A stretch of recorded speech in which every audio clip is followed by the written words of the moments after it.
Holidaying in the Queen Charlotte Islands isn't for the cocktails by the pool set.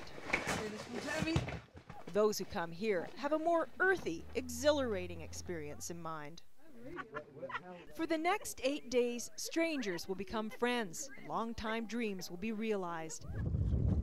On the Island Roamer, a 70-foot sailboat operated by North Vancouver-based Bluewater Adventures, they'll experience what National Geographic voted one of the 50 best guided trips in the world, a tour that will take them along the east coast of Guayhanas National Park Reserve on the southern end of the Queen Charlotte Islands.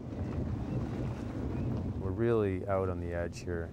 The species here, are unique, sort of often called the Galapagos of the North. One example of that uniqueness, the Queen Charlotte Island black bear. It's looking for edibles, but it's not clear what. They're the largest of their kind on Earth, with the biggest skulls and strongest jaws of any other black bear. The theory is that it's because they spend more of their time in the intertidal. There's lots of food there, crabs and other mollusks and stuff that's washed in on the beaches, and they have a pretty good living. Bruce is a naturalist. On a trip like this, you need one, even during a stop to fill up the water tanks from a nearby stream. They're very pretty. People call them feather dusters. They call this Bums Up Dock. Can you see that? Yes. Those are tube worms, and those are plumose anemones. If it's marine invertebrates you're interested in, you want to visit Burnaby Narrows, the richest intertidal zone in the world. Wow, I see cucumber. You get these starfish that are just way bigger than I've found them anywhere else. But not everyone is impressed. I'm a birder. I'm not much into underwater things. She's not alone. Most people on this particular Bluewater excursion share a passion for birds. I'm a birder, and there are certain birds that you can see here that you can't see as easily elsewhere in BC. The beautiful and vocal black oyster catcher is among the 1.5 million shorebirds that nest on these islands. That's a third of BC's total seabird population. To a birder, it's all terribly exciting. But for Paul, who's come all the way from England, there is one photo he wants above all others, the tufted puffin. There he goes.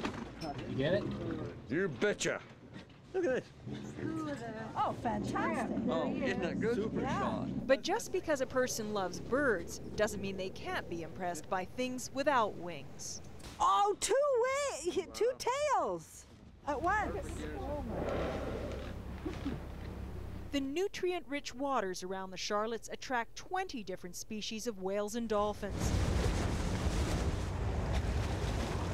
If nothing else, we could always count on seeing dozens of magnificent humpback whales every day. I'm absolutely amazed that there's so many of them and so active, and we're so close to them. It's wonderful. Yeah, look at him. Oh. After spending the winter in Hawaii, where they devote their time to mating and giving birth, these whales have come to fill up on small fish and shrimp-like crustaceans called krill. Well, they're magnificent, aren't they? The amazing thing to me about them is how many there are of them. I mean, I'm not surprised to see a few, but to see dozens. Wildlife and gorgeous scenery are a huge part of a trip to Guayhanas. Another is its cultural history. Village sites, abandoned by the Haida over 100 years ago, are protected, treasured, and visited by a lucky few each year. It is a big trip to get here, and you don't want everyone getting here anyway. We'll leave this part of the journey for another day. Well, there's a lot of fabulous trips to take around the world, but this is one of the last real wildernesses that you can find. We travel all over the world to find things that are right here at home, and we don't need to go any farther than at home. It's just wonderful.